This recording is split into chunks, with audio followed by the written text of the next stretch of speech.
it's easy for offensive skill players to get frustrated, and start thinking about why am I not getting the ball, all that. And Haselwood actually talked to the offense last night in our offensive meeting, that not really a film meeting, just more of a mindset and getting ready to play the game. And we asked different players to talk from time to time. And he talked last night, and he talked about the fact that some of these games have been low possession, and the ball hadn't. He's had opportunities, but he hadn't had just a million. He said he didn't care. He said, I got to block 60 times a game, like whatever. I just want to win. I just want to fight for you guys. And it was kind of cool that all of a sudden, when you do that, the ball does find you.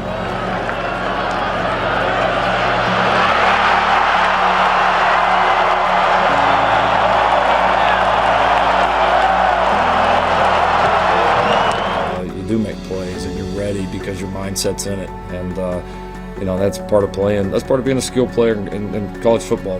Sometimes it's going to really come your way. Sometimes it's not, and that's just the nature of it. The guys that are ready every single time, and the guys that are unselfish and team first, they're going to be ready when their opportunity comes and have a chance to have a huge night like Jadon did tonight. And we got a lot of examples like that on our team now. So that's some of the unselfish stuff that, as a coach, you really appreciate.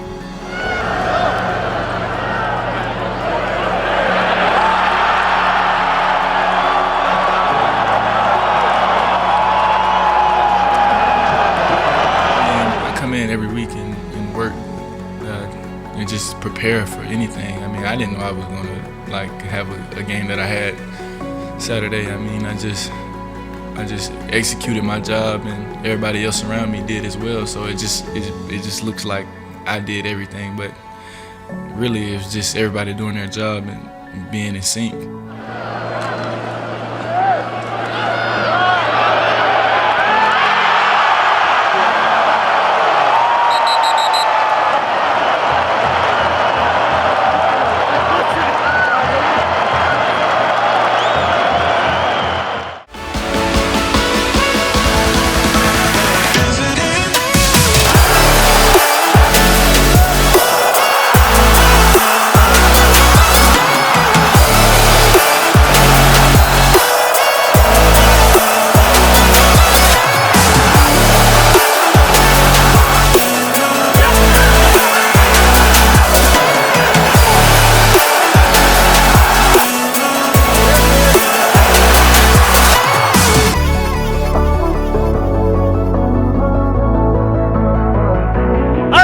It is another edition of the Isaiah Thomas Show. We're happy to welcome in none other than the star of the show, Isaiah Thomas. And Isaiah, great to have you back once again. You guys coming off of a 52-31 win over TCU, and there is the star of the day, Jadon Haselwood, that you saw in the open. Could not be happier for that guy after everything that he's been through, being hurt last year. So highly recruited coming out of high school. And you get to finally see him have a really big day offensively. It had to be good seeing him as a teammate kind of have that day. Yeah, it was encouraging for sure, because Jadon, actually Coach Riley has this saying that says freshmen just want to play. No, freshmen just want to travel. Sophomore just want to play. Juniors just want to start, and seniors just want to win. And Jadon, he epitomizes that with how he plays, and just like even the quote that he said, he could block 60 times a game, and he just wants to win. And I know he's not a senior, but he acts like one. He's mature, and I know he didn't have the start of his career that he wanted or expected to coming out of high school. But man, he epitomizes that quote that Coach Riley says. Man, it's great to have him as a teammate for sure. Well, and you heard Lincoln there talking about him talking to the team, and you always hear about him being a really good teammate. You always hear about Lincoln said when COVID hit and he wasn't playing, he still wanted him to be around the team because he did everything. He actually used him as an example, like this is what you need to do in order to be around the team all the time with all the protocols you guys were going through. And then, of course, he didn't go to the bowl game last year, which you could kind of just tell there was some disappointment there in the way that, he came back, got, kind of re-aggravated the injury. But to see him come out this year, knowing how much an emotional roller coaster it's been for him, probably a really good thing for everybody. No, yeah, it's impressive, and we all know what he's capable of, and obviously he's showing it. He displayed it last week, and and now that he's getting that opportunity, it's fun to see him out there doing his thing. And like you said, when he came back, he re-aggravated it kind of, but he like epitomizes that team player mindset, that cliche. He epitomizes that, and it's fun to have that guy out there because we have a lot of young guys who really don't understand what it means to be a team player. They think if they're not contributing, statistically, that they're not contributing at all, and that's not the case. You can contribute by doing more than your job, and that's what Jadon does every week. Isaiah, let me ask you. You're getting ready to play Kansas this week. Kansas has been, the kind of the doormat in the conference for a long time now. Is this week kind of about guarding against letdowns, guarding against students coming around, asking, probably how much you're going to be able to beat these guys by? It just seems like it's kind of a minefield of a week, just emotionally, where you can kind of convince yourself that, this is going to be a cakewalk when it never really is. Even though you guys have beaten Kansas year in and year out, it's never as easy as anybody thinks it's going to be going in. Yeah, not at all. Everyone knows any given Saturday anybody can be beat. We see upsets every weekend, and Kansas. They're a Division I program too. They're capable, but like you said, year in and year out, we typically usually win, but it's not a team to obviously let your guard down on, because at the end of the day, they have D1 athletes too. I'm not saying they're on our level or anything like that, but honestly, you can't let your guard down with anyone. Anything could happen. So, it's not obviously, every week, especially weeks like this, people, how much you going to win by? You think you're going to win, or how do they look? And you can't let their, opinions or comments creep in, because you got to focus on what you're doing, because at the end of the day, you're out there on film, not the fans. Now, I think, it's important to kind of go back to something that Lincoln Riley brought up Tuesday. I haven't wanted to bug you this week because I knew you played inside all game long against TCU. You're probably a little beat up, a little sore, more than usual. Plus, it was a late night game. So we really haven't talked like we might do in normal weeks. But listen to Lincoln Riley on Tuesday. I thought it was really interesting. I'm just going to go ahead and play the comments for everybody because here's Lincoln Riley talking about what this week has been like for you, at least from Tuesday's press conference. We gave our guys a little bit of downtime yesterday, did some meetings, didn't get on the field yesterday, with this being our 8th straight, which is not abnormal. So things that we've done normally during the season, especially in long stretches like that, to try to reduce a little bit of the time on the field. So make obviously the practices here, one we just had today and throughout the rest of the week, very important. So we've got a couple guys nicked up. Going to be a lot of kind of maybes, kind of wait and see right now throughout this week, and we'll see who all's available for the end of the week. Hope to have a few guys that got nicked up during the game, and then certainly hope to have potentially a few guys back that hadn't been able to play for us here for a while. There's always a fine line between the reps you need on the field, but also they need to be fresh and ready to go on Saturday, and especially this week with an early kick. Now we definitely talk about it. It's kind of all part of the bigger plan that we lay out at the beginning of the week, and stick to it, adjust if needed, and just trust our feel. And then the other thing we try to really do is we talk to our players about it. It's not like we hide it, anything like that. This is the plan. We may not do quite as much on the field on Monday, maybe more mental and walkthrough and meetings, all that. That means Tuesday through Friday got to be elite. And so it's up to us as coaches to come up with a good plan, and then the guys have got to take it and run with it. That's the only way they work. All right, so Isaiah, let me ask you, Lincoln there talks about giving you guys Monday off, at least from the practice field. What is that like? Is that just a total surprise to the team? Is it a little bit of a lift, just knowing what you guys are going through injury-wise? Yeah, definitely initially a big surprise, because I know that when we got into the meeting room, we were just, talking as a regular scheduled meeting on Monday. Then at the end of it, he said, we're not going to practice today. We're going to bring y'all back up here for film, and anything extra like that. And definitely caught us by surprise, but also a lift, because like he said, we've been playing for 8 weeks straight, which isn't, which is rare for us. I know even for me, I never went this long without a bye week here in college and being able to play this much. So it was definitely a lift to get our bodies back. And like he said, we got some players nicked up and hurt. But it's definitely a lift for us and something that we needed, but didn't take it for granted. Let me ask you. I mean, do you obviously you go into games, you don't have Delarian Turner-Yell, you haven't had Woody for a while, and then you start seeing other guys drop off. Is it? I don't know. How do you handle that as the team? Does it get to a point of frustration, like you see someone else go down and it kind of snowballs emotionally, or is that what you fight against, more than anything? It's initially, disheartening to think like, dang, another one down, or, another one nicked up or bruised up, not able to play a practice, especially with leaders like, Delarian Turner-Yell and, like you mentioned, Woody, being hurt early in the season, and even with Redmond being down for a while now. And, we can't let it demoralize us or let it get us down, because at the end of the day, we have to do our job. And if we all do our job, everything's going to work the way that coach plans it. So, initially when we hear the news, it's definitely like, dang, but, we got to find a way to win. And we have these past 7 weeks. So, we're going to keep rolling with it.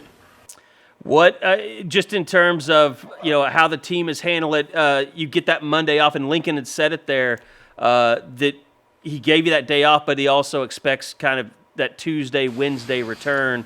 We're now sitting here on a Wednesday night. Do you feel like that turnaround has happened now? Oh, yeah, most definitely. Tuesday was a great practice for us. Wednesday was just as good. Flying around and acting like we didn't get that Monday off. We treated it as a regular week, and we couldn't look at it as, we play Kansas, so we're going to lax. We see it as a faceless opponent, just like we should every week. And so we approached it that way, and we attacked it that way. And we definitely seen improvements simply throughout practice habits. But, still areas to improve, of course, always to be better at. Let me ask you something. The offensive line's been playing a lot better. Is that something that you guys noticed in practice? Like, did you notice them making a leap over the last few weeks in practice? Yeah, I noticed it because, we have leaders on that offensive line, fifth-year seniors such as Tyrese Robertson and Marquise Hayes. And, those guys are very emotional and vocal, with how they feel, very passionate about it. And, they made it, definitely something to be, harped on about the importance of protecting the quarterback and opening up lanes for the running back to run through. And as you can see, with Kennedy Brooks and Eric Gray and with Caleb Williams and how they've been just flying offensively, they definitely made it a hard point to focus on that. And they have been. And, it's just guys holding other guys accountable, leading by example and not just talking. When you look at, everything that's going on and the drama, it's kind of died down. Caleb gets his first start.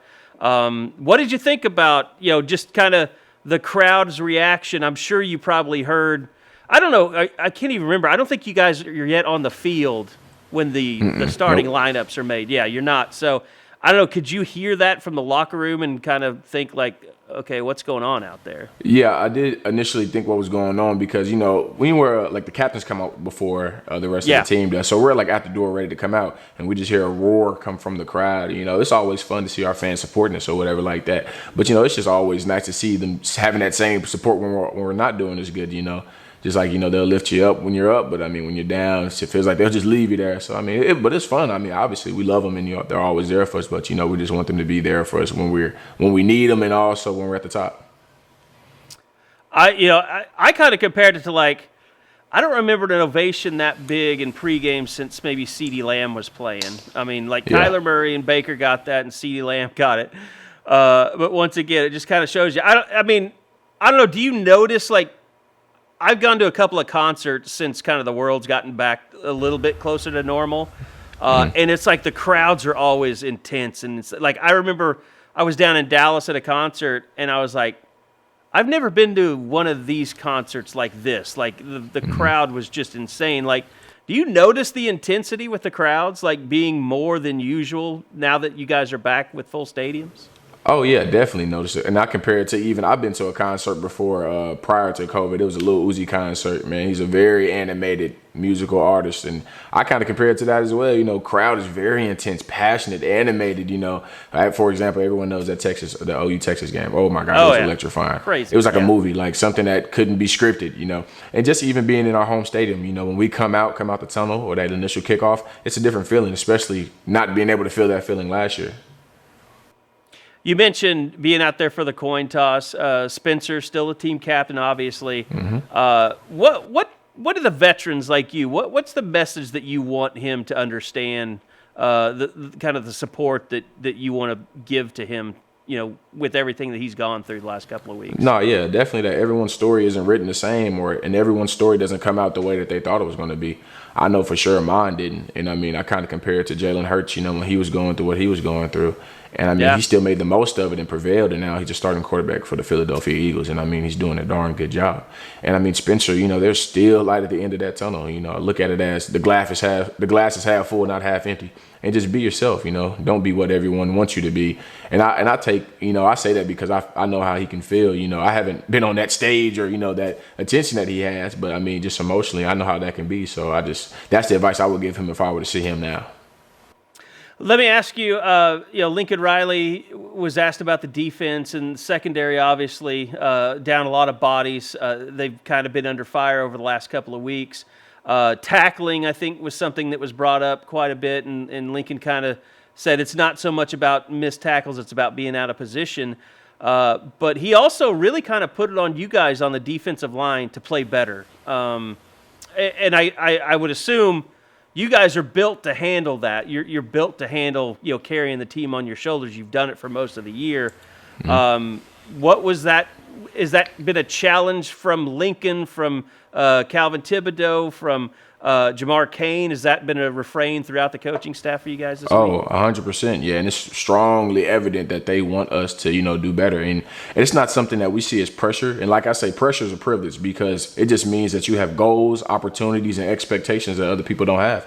And our expectation is to be the spear of the head of this defense as a unit. And like you said, we did it early in the season, and we did it last year. I mean, me, Perk, Perrion, and Nick Benito, we just led that. And everyone else followed suit. And, we just got to kind of get back to that, not so much of that culture, but that intensity and that passion. And, I mean, we just got to continue to try to build and not be satisfied, And even at this point where we are now, I think we were better. I mean, not like, I don't want to say statistically, but just as a unit than we were last year, like following the Texas game. But those expectations are different now. We're expected to do better than that. So that's just what they focus on and how us can get better. Yeah, I mean, like we talked about last week, you had 9 sacks in that Texas game. So, I mean, that was where it started. You guys are further ahead of that. And then Ronnie came back, and it got even better and better. So, tell me, what did you think about playing inside for an entire game? Is there a party that's like, hey, okay, that was cool and all, but, I like playing on the outside a little every once in a while. Oh, yeah, definitely. I mean, obviously, people know my primary position is defensive end, but it's always fun to be able to know that the coaches trust me enough to play inside and be versatile enough to be effective on the inside and outside. And, they still mix it up, put me on the edge sometimes, third downs. But, yeah, it was different. I hadn't played the whole game on the inside since last year in the Florida game. And but it's not nothing that I'm not, foreign to, so to speak. So it's fun to put that out there on tape, and also fun to have these coaches trust me and these teammates trust me and act like, we haven't fallen off. I mean, I watched you on the edge a lot. I mean, you command a lot of double teams even out on the edge. Is the fun part about it just that, you could be you're a little bit quicker and you can kind of shoot those gaps, shoot through the line a little bit faster? Yeah, most definitely. Yeah. You can see it obviously you can't see the practice film, but I mean, I can see it and the coaches can see it. And even in the game film, being more agile, being able to maneuver in those gaps and get into the backfield. It's fun, it's just like playing cat and mouse, So other than that, but yeah, I command a lot of double teams out there on the edge, but frees up other guys too. And I love giving them their credit. This is, the IT show, but I mean, it should be called the OU football show because I love giving my guys some love and credit too. Is it weird playing in Lawrence? I got to think that there's no other place like that you guys play. I mean, you always have more OU fans there than KU fans. And then it's just a cavernous stadium that's never full. I've never seen that thing full. Oh, yeah, never. I've never have either. I mean, I compare it to like a spring game, so to speak, and a home spring game. Like our fans, being there more than their fans. And it's just, a tough crowd, low in energy environment. I mean, it's what we expect, something that we're prepared for. We, prepare for different situations at practice. It's a lot different. And I still, I don't understand how, they have, I mean, obviously it's not big enough to hold as many people that it has in there, but I don't know. It's different for sure. Definitely not playing at home. I mean, it's funny, Isaiah. You probably don't know this, or maybe you're aware of it. But when you guys go on the road, it's always such a big game. Like I think of like Texas A&M was the perfect example. Like everybody will always talk about, you've been to Kyle Field, It's one of the great stadiums that I've ever been to. I'm like, yeah, you go when Oklahoma plays there every year. Like that's because like the end zones are like empty when they play like Louisiana Tech or something. It's like so Right. It's so weird that KU is the one venue that is not full. Like when you guys, because I've covered you guys for like 20 years. I can't, like Missouri was always nuts. I mean, everywhere that you guys would go, it was packed. And so, I mean, that's the cool part about covering OU is that you're always at a great atmosphere on a Saturday.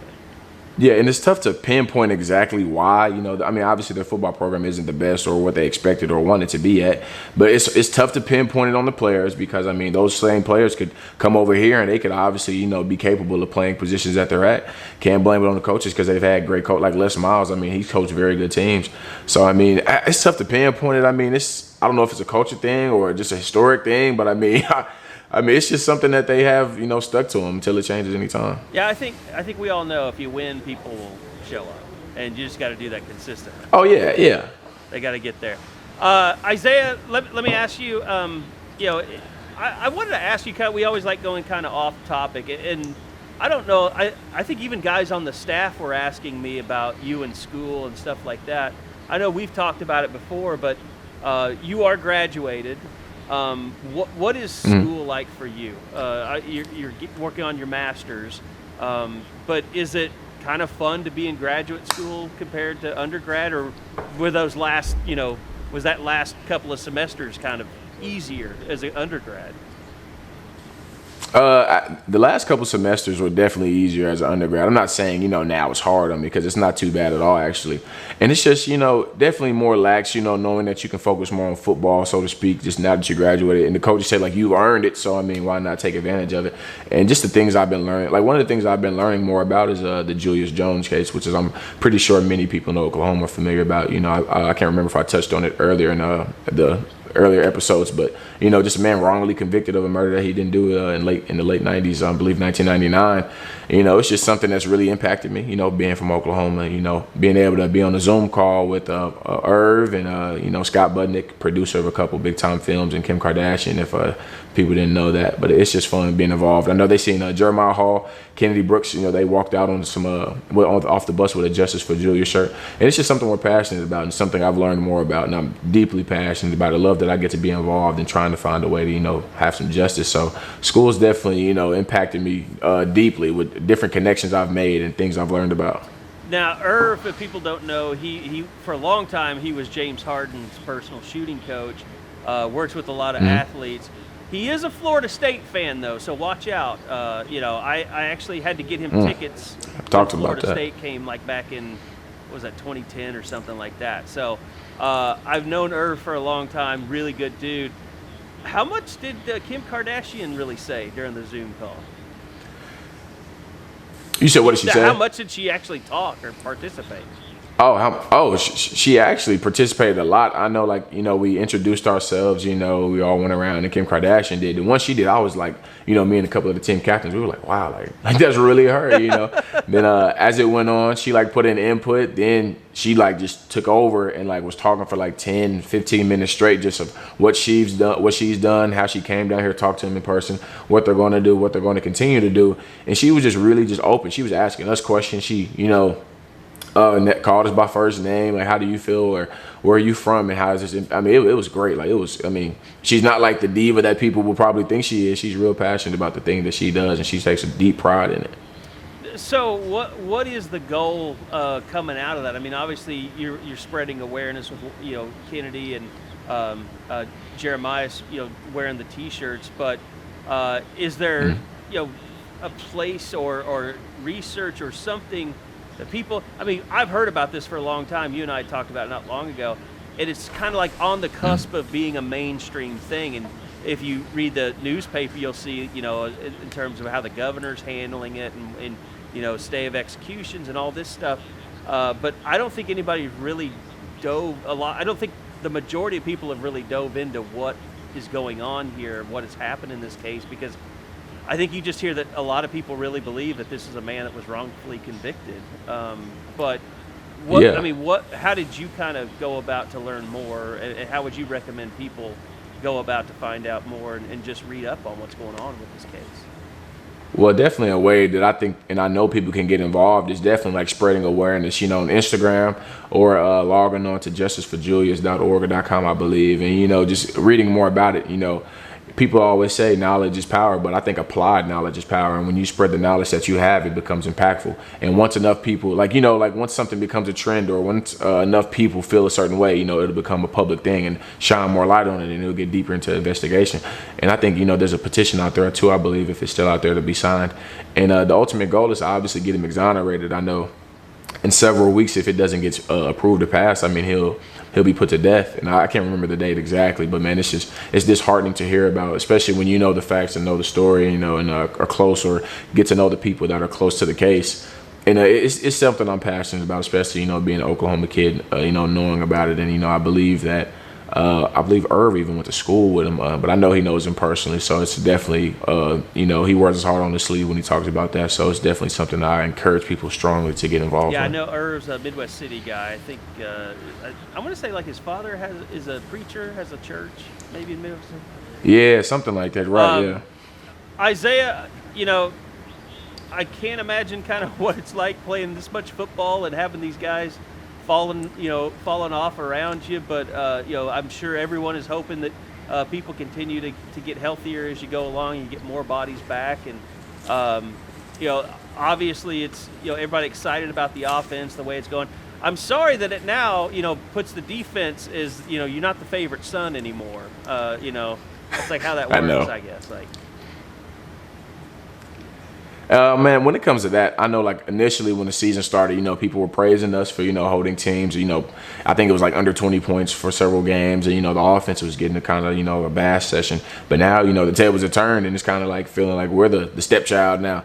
But it's just football, it's what comes to the game. Nothing against stepchilds out there. Right? You guys are great, But other than that, it's a little different. Once I'm, they'll pat you on the back, pat you on the butt as well, so.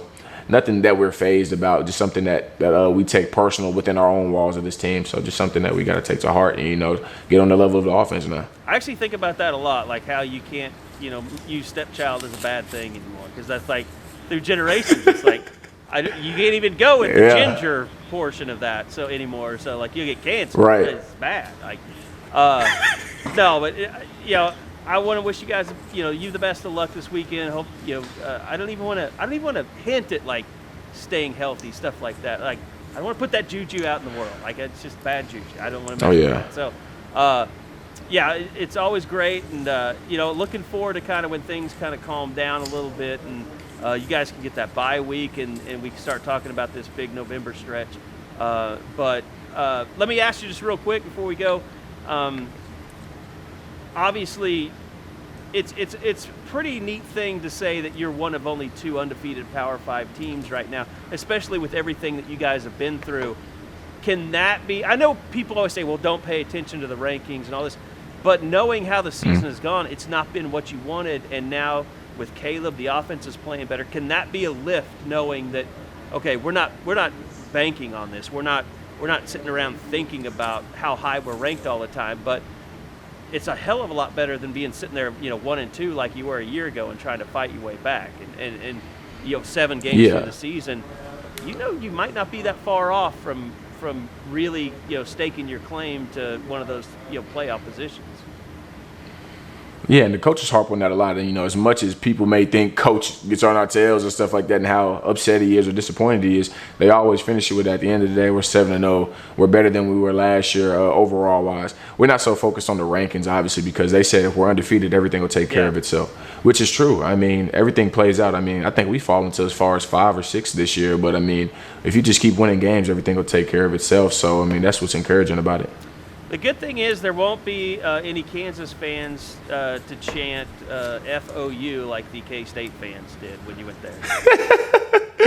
Exactly. I think it might be the other way around to FKU. It might be another home game with less fans. I don't think anybody's forgotten the Baker situation down there with the refusing to handshake.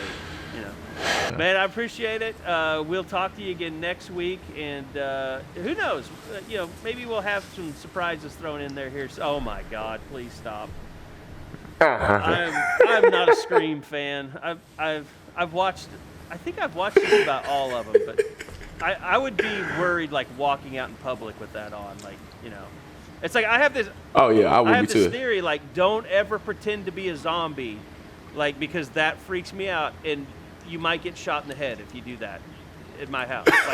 Like If that's the case, I'm encouraging that to be the thumbnail, just so when you post it, you know, you can get a little jump out of it, and everyone can be like, "What's this about?" you've been watching like how to promote your YouTube videos, haven't you? On YouTube. Oh, not at all. Yeah, maybe once or twice. Well, that's pretty much all I do. So you're better at it than I am. So Isaiah, thanks so much. It's the Isaiah Thomas Show. We'll be back again next week for another edition after the Kansas game, pre-Texas Tech, and then, of course, the bye week coming up. So until then, Yes, sir. Have a great week, everybody, and we'll see you a week from now. See That ya. was terrible, but oh well.